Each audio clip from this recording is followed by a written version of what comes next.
Hello friends, my name is Monali and today I'm going to talk about our project which is secure underwater file sharing. My teammates are Sanjana, Akash and Jyoti. Our tutor is Ahmed Sayed and our client was a Dish Tech company and we were under the guidance of supervisor Sukhbir Singh. To introduce you to the project, our client was Digitech company, and basically this company was dealing with underwater communications, and it was facing a lot of problems of underwater communication, and we had to come up with a solution, a software or a design to which integrates all the solutions for the all possible threats under further underwater file sharing. So these are the table of contents. We have covered different aspects like project background, problem statement, stakeholders, team member integrations, and we have also studied a few case studies and we have included few case studies here as well.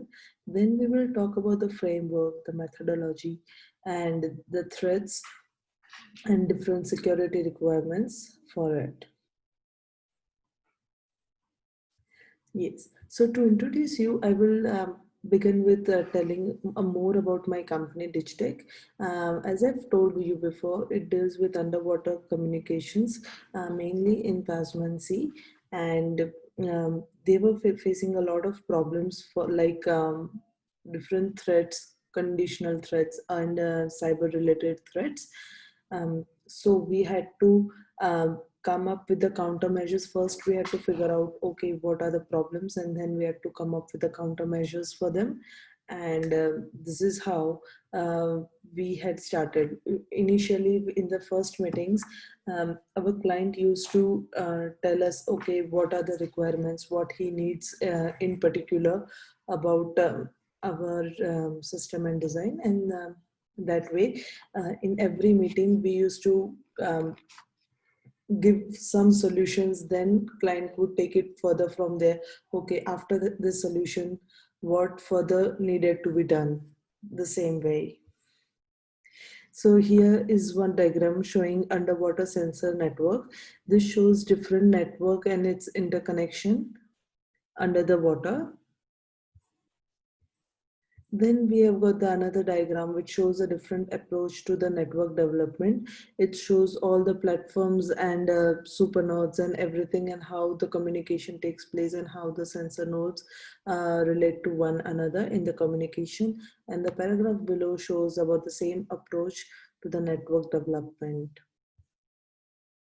Then to tell you more about the project background, as I told you before, that there are so many different types of threats. Some are known or some are unknown to the company. Some, it's possible that company cannot come up with a solution for some particular threats. So that was the main task we were given, to find out some threats and to provide countermeasures for them.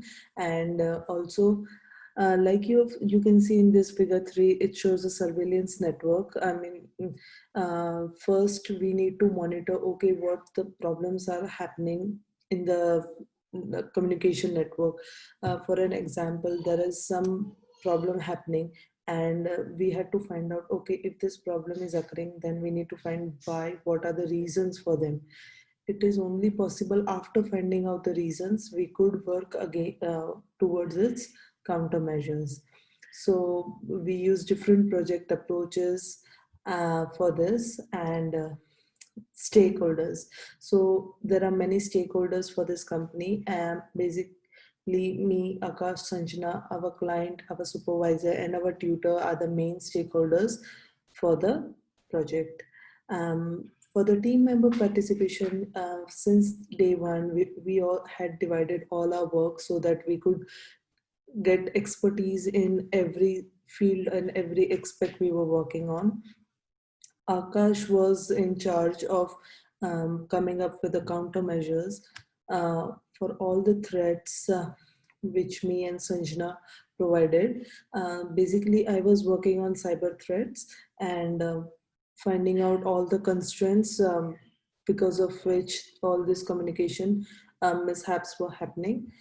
Sanjana was in charge of doing a research on conditional threats, and what are more possible um, problems that could be happening. Jyoti was in charge of integrating all the systems after threats and countermeasures were followed. So Jyoti was doing integration. Yes, so here you can see a table which shows the different methodologies of integration, and it shows sprint wise, like what we did in sprint 1, sprint 2, and sprint 3. It shows the project backlog, and it shows the priority, um, were prioritized. As you can see, data sources and defining of API based IoT communication, that was the most important for us in the sprint 1. And it also shows how many hours we had allocated. And yes, the second table shows the IoT cybersecurity threats. You can see that this are the some threats we have listed as a product backlog, and the number, the one which relates to the relevant user stories. Now, client details and requirements. So, to let you know and get familiarized with our client, I would like to say that our company was Digitech, and our company industry supervisor was Dirk Hetford. And these are the few details of our company. Product vision. So basically, we had to design a system, a software, not a software, but design a system which can help overcome all the threats and the communication problems which were happening, sorry, underwater. So that was our main project objective and product backlog. As you can see, this is the Gantt chart which we have made, and it shows all the steps. I mean, right from the beginning of project storyboard to project roadmap, the 3 sprints which we've worked on, project demonstration, and finally the project write-up. This is the project schedule which we have. We have splitted everything and defined everything more in detail. I mean, what happened and at what particular time.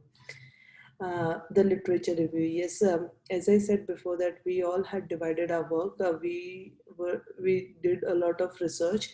My part was about cyber security and the constraints. So I had done a different literature review. I had searched on articles which said about cyber threats and the constraints happening. So that I will discuss in future further. What are the studies I have worked on. So there are a few case studies I would like to discuss here. One of them is the first case study. As you can see, this shows about the schematic synthesis of underground threats. It shows what is happening and at what level a threat comes in the channel. Yes. The case study 2 provides, in this case study, we had studied about the submarines and what problems they face and what threats they are. And the first table shows about the VDS values, and the second one shows about TAS values. And the third table also shows some HMS values, and these are the further studies about the case study. And the case study 3 is about anchoring and fishing fishes. It's all about the comparative dangers, what we face in the deep sea. And these 2 diagrams, as you can see, it shows the faults due to the water depth. Yes, and I will discuss about them further.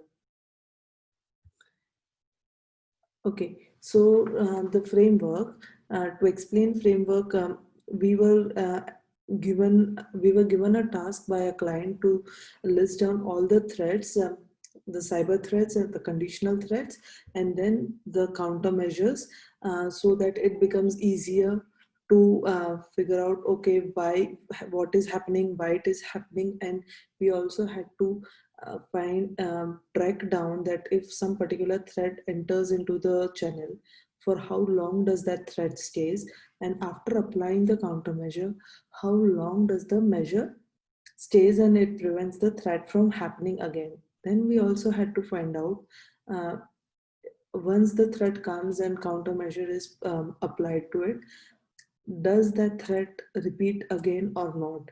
And if that happens again, we had to provide with some relevant countermeasures. So we had to provide a real-time uh, um, strategy for the underwater file sharing. So the different methodologies we used was the one which we used was agile methodology for this uh, project. We did different discussions regarding this because all our team members, it's possible that we had different opinions at some point because we all think differently, and I had some different opinions about something, and whereas Sanjana and some other team members had some different opinions. So we had to come to a middle ground and find solutions for it. But I would really appreciate that because we have learned so much through this project. There are different threats, as I said before. These are the cyber threats which I had studied on, and there are two types of threats basically. Those are passive attacks and active attacks. As you can see, active attacks are the ones which are directly connected to the communication channel, and few types of active attacks are repudiation attacks, DOS attacks, and other sensory node attacks, and different other types. So the security requirement requires of classification, segregation, survivability, security issues of UNS, and more. There are different challenges which we faced for these attacks of active attacks and passive attacks. Yes, and there are security requirements like privacy and respectability, availability, and more. Then there are limitations for all the studies which happened, and because it's not possible to provide everything real time. And to conclude everything, I would like to say that finally we had come up with a solution. We had come up with a design um, in which it was real time, and our client was very happy about it because we had listed all the possible threats happening and countermeasures for them, and it was a real time design. So it went all very smoothly and it fulfilled everything. And lastly, I would like to mention that this is the dashboard of our design. As you can see on the leftmost side, it shows the current threats. In the center, it shows the cyber threats. And on the rightmost side, it shows all the threats with all the countermeasures. The main requirement of our client was to make a dashboard which is simple for a simple normal man who is not connected to the project or not connected to everything like this, can still see the dashboard and understand, okay, what is the threats and what is happening and what are the solutions it could have. And these are some references from which we have taken our study. And that's all what I had to say about the project. Thank you.